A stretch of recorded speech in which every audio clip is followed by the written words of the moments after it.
নমস্কার বন্ধুরা, কৃষ্ণার ব্লগে আপনাদের স্বাগত জানাই। আপনারা কেমন আছেন? আশা করি নিশ্চয়ই আপনারা ভালো আছেন। আমিও আপনাদের ছোট বড় আশীর্বাদে ভালো আছি। এই দেখুন বন্ধুরা, আজ হচ্ছে সোমবার আর ঘড়ির কাঁটায় প্রায় সন্ধ্যে 7টা। আপনাদের সাথে নিয়ে নতুন একটা ব্লগ শুরু করলাম। আশা করি নিশ্চয়ই ব্লগটা আপনাদের ভালো লাগবে। আমার তরফ থেকে সকল বন্ধুদের জানাই গুড ইভিনিং, বড়দের জানাই প্রণাম, আর ছোটদের রইল আমার অনেক অনেক ভালোবাসা।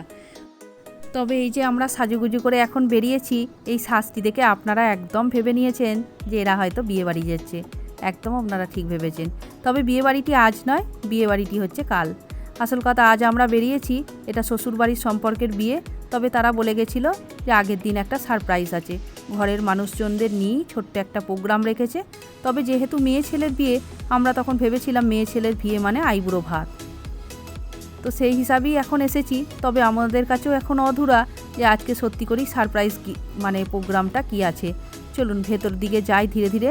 তবে এখানে বুনু এসেছে, সিদ্ধার্থ এসেছে, আর একটা বিনা নেমন্তন্নের মানুষ এসেছে। সে হচ্ছে আমার ভাইয়ের বউ। বিনা নেমন্তন্নই এখন তাকে নিয়ে চলে এসেছি। তাকে বললাম চল, ঘরে বসে থেকে কি করবি। আমরা সাজুগুজু করে তাকে নিয়ে বেরিয়ে পড়েছি।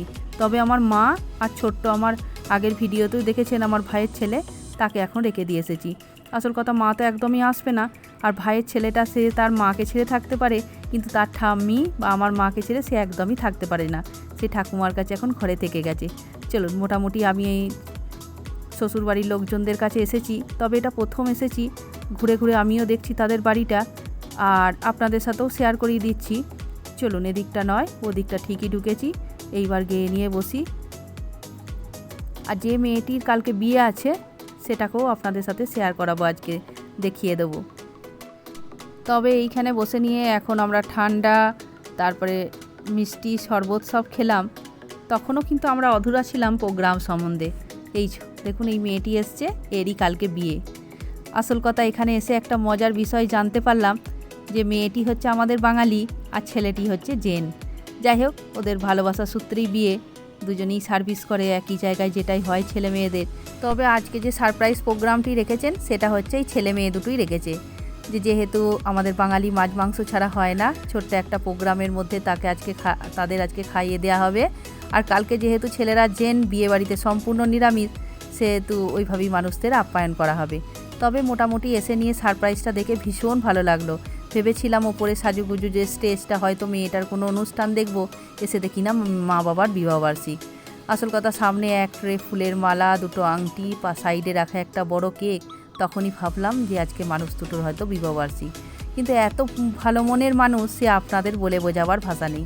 ওইখানে বসে আছে, এখন একটা প্রোগ্রাম চলছে, ফটোশ্যুট চলছে, কিন্তু পাশ থেকে ঘাড় ঘুরিয়ে শুধু খালি আমাদের সাথে কথাবার্তা বলছে। আগে নিজের আপনজনগুলোকে দেখে এত খুশি হয়েছে, সে আর বলা কথা নয়। আবার সব থেকে বেশি খুশি হয়েছে যে বিনা নেমন্তন্নে যে মানুষটিকে নিয়ে এসেছি। আমাকে জানতে চাইলো সে কে। আমি বললাম আমার ভাইয়ের বউ, বিনা নেমন্তন্নেই নিয়ে এসেছে। তখন মানুষগুলো এত আনন্দিত হলো যে এই রকম তোমরা নিজের সব থেকে আপন বলে মনে করেছো বলি, তাই জন্য আজকে নিয়ে আসতে পেরেছো আমার বাড়িতে। খুব আনন্দ হয়েছে জানেন। তারা বলছে যে আমার থেকেও সে যেন আপনজন, আমার ভাইয়ের বউকে বলছে। যাই হোক, এখন তাদের শুরু হয়েছে মালা বদল, তারপর আংটি পরানো, একটার পর একটা প্রোগ্রাম হচ্ছে, আর তারপরে হবে কেক কাটা।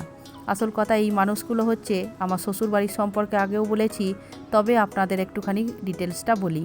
আমার শ্বশুরমশাই গ্রামের মানুষ, সেখান থেকে কর্মসূত্রে আমাদের ধানবাদে আসেন। অচেনা ভাষা, অচেনা জায়গা, সব কিছু। আসল কথা, বেঙ্গলের মানুষ এখানে হঠাৎ করে, আগেকার দিনের মানুষ হিন্দি ভাষা, সেটা ছিল একদমই আলাদা রকম। এখানে এসে তিনি মিষ্টির দোকান করেন। তবে এখন আমার বরের রয়েছে রাঁচি মেডিকেল, তখন শ্বশুরের ছিল রাঁচি মিষ্টান্ন ভাণ্ডার। আমাদের বহুত বড় দোকান ছিল, প্রসিদ্ধ দোকান। মোটামুটি সকলেই জানেন যে রাঁচি মিষ্টান্ন দোকানটা আগেকার অনেক নেতা অভিনেতারাও এখান থেকে কোলফিল্ডের মিষ্টি খেয়ে যেত, মানে ফেমাস ছিল। যাই হোক, তখন শ্বশুরমশাই এনাদের গ্রাম থেকে নিয়ে এসেছিল যে চল তোরা ওখানেও দোকান করবি, আর প্রচুর এখান থেকে পয়সা ইনকাম করবি। তো তারা গ্রাম থেকে উঠে এসে এখানে বসতি করেছেন, তাদের নিজের ব্যবসা চালিয়ে। তবে সবটাই করেছে তাদের নিজেদের ক্যালিতে, খালি নিয়ে এসেছিল এইটুকুই মাত্র। তারপর নিজের কর্ম করে, নিজের ব্যবস্থিত করে সব কিছু নিজেরা গুছিয়ে বাগিয়ে আজকে নিজের এই জায়গায়। কিন্তু মানুষটার মুখটা বলতে থকে যাচ্ছে যে আজকে যা কিছু আমার হয়েছে সব তোমাদের দ্বারায়। সেই জন্যে মানুষগুলো এখনকার মানে এত ভালো মানুষ বলে বোঝাবার মতো নয়। এখনকার মানুষ কে কী করেছে কেউ কিছু মনে রাখে না, কিন্তু ওনারা সে আগে থেকেই মনে রেখেছেন যে না, এদের বাড়ি থেকেই সব কিছু করেছে। যাই হোক, কথা বলতে বলতে অনেকটাই দূর এগিয়ে গেছি, মোটামুটি প্রোগ্রাম শেষের দিকে। এই দেখুন, ছেলেমেয়েরা বাবা মায়ের কেক কাটা থেকে শুরু করে সব কিছুই করেছে। আর এই ফটোশ্যুটের জন্য আছে তো কেকের ক্রিম নিয়ে গালে মাখানো। তবে দেখুন, যখন ওয়াইফ হাজব্যান্ডকে মাখালো তখন কোনো ব্যাপার নেই, আর কিন্তু যখন হাজব্যান্ড মাখাতে যাচ্ছে তখন বলছে গালের মেকআপটা উঠে যাবে, দেয়া যাবে না। এই দেখুন, সবাই মিলে মানা করে দিচ্ছে। যাই হোক, এখন খাবার টেবিলে সিদ্ধার্থকে নিয়ে বসে আছি। সিদ্ধার্থ দেখছেন মন মারা হয়ে বসে আছে। আসল কথা, কদিন সিদ্ধার্থের প্রচণ্ড শরীর খারাপ ছিল, সেটা তো আপনাদের জানাইনি। সিদ্ধার্থের পুরো উল্টি হচ্ছিল আর মানে বমিটিং, আর তার সাথে হচ্ছিল পটিও অনেকবার। কিন্তু এখন সিদ্ধার্থ একটু ভালো আছে। সে তো আমাকে ছেড়া থাকবে না, বললাম মায়ের কাছে থেকে যা, ছোট্ট একটা ভাই আছে থেকে যা, কিন্তু কিছুতেই থাকবে না। সে আমাকে ছাড়া একদমই থাকতে পারে না।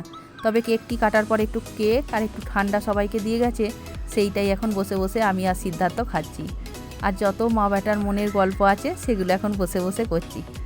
সিদ্ধার্থ কিছু খাক না খাক, কেকের প্রচুর নেশা, জানেন, কেক খেতে ভীষণ ভালোবাসে।